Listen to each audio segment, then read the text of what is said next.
Des conséquences bien visibles, le mot est faible.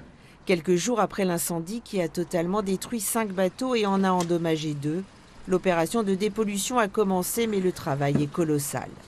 Pas question donc pour l'instant que le millier d'embarcations amarrées dans le port de Saint-Laurent circulent de nouveau librement. On ne peut pas sortir, ils ont mis un barrage pour le gasoil et pour le charbon, les bois brûlés qu'il y a. On ne peut pas sortir. Et d'ailleurs, le maire, il a dit qu'impérativement, il ne faut pas qu'ils ouvrent pour ne pas que les déchets partent en mer. Très ennuyeux, non? Très ennuyeux parce que moi, je suis pêcheur et je ne peux pas sortir pour aller à la pêche. 2 des navires sinistrés ont coulé au milieu du passage. Guy Pérez a filmé ce week-end l'opération de déplacement de l'une des épaves. Nécessaire mais pas suffisant donc pour un retour à la normale.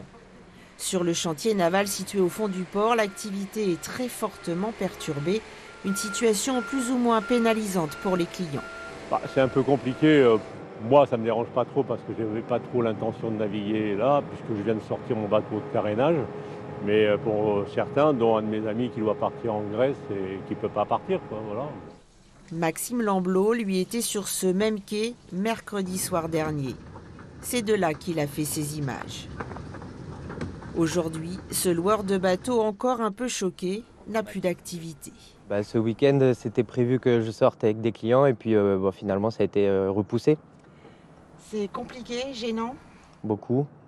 C'est pas beau à voir non plus, c'est la pollution, tout ça. On aurait préféré éviter non plus. Impossible de dire quand la circulation va reprendre. Plusieurs fois sollicité, le gestionnaire du port refuse toujours de nous parler.